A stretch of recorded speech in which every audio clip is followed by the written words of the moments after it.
বর্ধমান বিশ্ববিদ্যালয়ের অন্তর্গত কলেজগুলিতে যে সমস্ত ছাত্রছাত্রীরা থার্ড সেমিস্টারের পরীক্ষা দিয়ে চতুর্থ সেমিস্টারের জন্য পড়াশোনা শুরু করেছো তাদের জন্য আজকে একটা খুব গুরুত্বপূর্ণ ভিডিও নিয়ে হাজির হয়েছি। মূলত তোমাদের কিন্তু থার্ড সেমিস্টারে বার্ষিক বা ফাইনাল সেমিস্টারের পরীক্ষা ইতিমধ্যেই শেষ হয়েছে। এবার তোমাদের শুরু করতে হবে ফোর্থ সেমিস্টারে পড়াশোনা। তাই সবার আগে পড়াশোনা শুরু করার আগে প্রতিবারের মতো আমাদের যেই জিনিসটা জানতে হয় সেটা হচ্ছে সিলেবাস। ফোর্থ সেমিস্টারেও তোমাদের জাতীয় শিক্ষানীতি অনুসারে যে নতুন সিলেবাস প্রবর্তিত হয়েছে সেখানে কিন্তু একটা বিশেষ পরিবর্তন এবং কিছু বলা যেতে পারে সংযোজন এবং বিয়োজন সবটাই কিন্তু করা হয়েছে। নতুন সিলেবাসে তোমাদের কোন কোন জিনিসগুলো পড়তে হবে, ফোর্থ সেমিস্টারের জন্য কটা পেপার পড়তে হবে, কোন কোন টপিক পড়তে হবে, সিলেবাসের অন্তর্ভুক্ত কী জিনিস রয়েছে সবটা নিয়ে কিন্তু আজকের এই ভিডিও। নমস্কার বন্ধুরা, বেঙ্গলি স্টাডি উইথ জিৎ চ্যানেলে তোমাদের সকলকে স্বাগত জানাই। ভিডিওটা শুরু করার আগে একটা অনুরোধ, ভিডিওটা ভালো লেগে থাকলে অবশ্যই ভিডিওটা কিন্তু লাইক করতে ভুলবে না, বন্ধুদের সঙ্গে শেয়ার করতে ভুলবে না। চ্যানেলে যদি নতুন হয়ে থাকো তাহলে অবশ্যই চ্যানেলটাকে সাবস্ক্রাইব করে পাশে থাকা বেল আইকনটি প্রেস করে চ্যানেলের সঙ্গে থাকবে।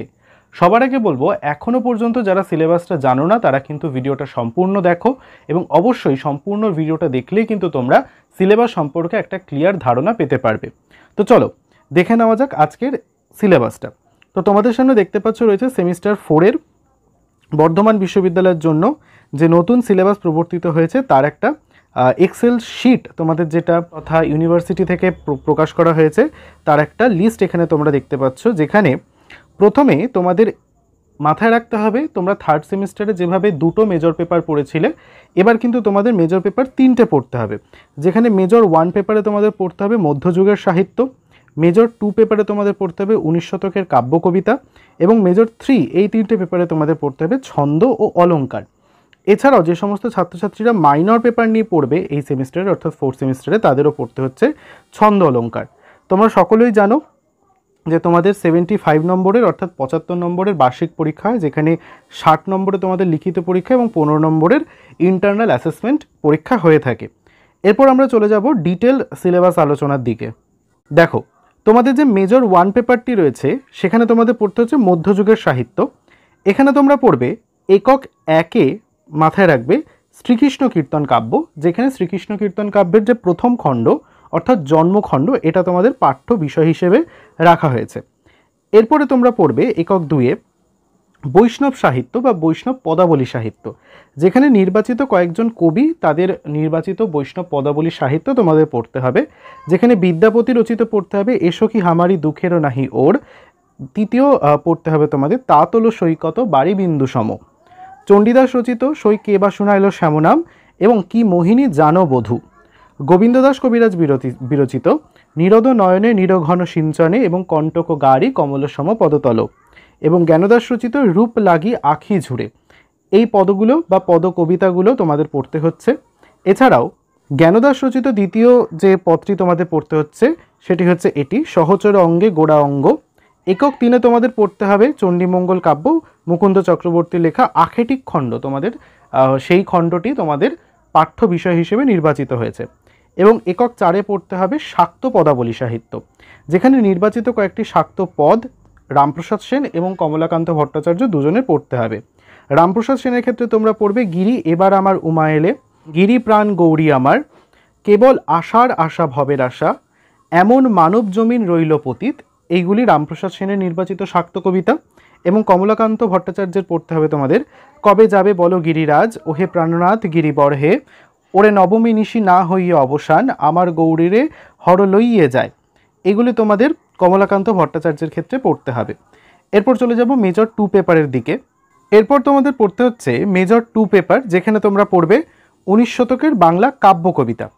এখানে তোমাদের নির্বাচিত কয়েকটি 19 শতকের কাব্য কবিতা পড়তে হচ্ছে, যেখানে প্রথমে তোমরা পড়বে মধুসূদন দত্ত রচিত বা মধুসূদন দত্ত বিরচিত বীরাঙ্গনা কাব্য, যেখানে বীরাঙ্গনা কাব্যের 11টি পত্রকাব্যের মধ্যে থেকে তোমাদের নির্বাচিত কয়েকটি পত্রকাব্য সিলেবাসের অন্তর্ভুক্ত করা হয়েছে, যেমন দুষ্মন্তের প্রতি শকুন্তলা, সোমের প্রতি তারা, দশরথের প্রতি কেকই এবং নীলধ্বজের প্রতি জনা। এরপরে তোমরা একক 2-এ পড়বে বিহারীলাল চক্রবর্তী রচিত শারদামঙ্গল কাব্য এবং একক 3-এ পড়বে অক্ষয় কুমার বড়াল বিরচিত এশা কবিতা। এরপর একক 4-এ তোমাদের পড়তে হবে কিছু গীতি কবিতা। বিভিন্ন 19 শতকের যে গীতি কবিতা রয়েছে সেগুলি তোমাদের পড়তে হচ্ছে, যেমন ঈশ্বরচন্দ্র গুপ্ত রচিত কবি, রজনীকান্ত সেন রচিত ব্যাকুলতা, দেবেন্দ্রনাথ সেন রচিত মা, গিরীন্দ্রমোহিনী দাসী রচিত বর্ষা সঙ্গীত, মাইকেল মধুসূদন দত্ত কবিতা নবীনচন্দ্র সেনের লেখা, কামিনী রায়ের লেখা ডেকে আনো, প্রিয়ঙ্গদা দেবী রচিত বিরহ, বিজয়কৃষ্ণ মজুমদার রচিত মধ্যাহ্নে। এই কটা নির্বাচিত গীতি কবিতা তোমাদের সেকেন্ড পেপার হিসেবে পড়তে হবে। এরপর থার্ড তোমাদের যে মেজর পেপার পড়তে হচ্ছে তার আলোচনার দিকে একটু এগিয়ে যাই। এরপর তোমরা দেখতে পাচ্ছ তোমাদের থার্ড যে মেজর পেপারটি রয়েছে মেজর কোর্স 3 4013, সেখানে তোমরা পড়বে ছন্দ এবং অলঙ্কারের কথা, যেখানে একক 1-এ তোমরা পড়বে ছন্দ সম্পর্কিত ধারণা, ধ্বনি ও বর্ণ, অক্ষর, মাত্রা, শাসাঘাত, প্রস্বর, ছেদ, জ্যোতি, পর্ব, পর্বাঙ্গ, অতিপর্ব, উপপর্ব, চরণ, পংক্তি, মিল, বিন্যাস, বাংলা ছন্দের রীতিগত বিভাগ যেমন কি মিশ্র কলাবৃত্ত, সরল কলাবৃত্ত এবং দলবৃত্ত। একক 2-এ তোমরা পড়বে বাংলা ছন্দের গঠনগত বিভাগ, যেমন বিভিন্ন ধরনের ছন্দ, একপদী, দ্বিপদী, ত্রিপদী, চৌপদী, পয়ার, মহাপয়ার, অমিত্রাক্ষর, মুক্তবন্ধ, গদ্যছন্দ এবং সনেট। বাংলা ছন্দের বিবর্তন এবং ছন্দ লিপিকরণ অর্থাৎ ছন্দ নির্ণয়, এটাও কিন্তু তোমাদের শিখতে হবে। এরপর তোমরা একক 3 এবং একক 4-এর পেপারটা একটু দেখে নাও।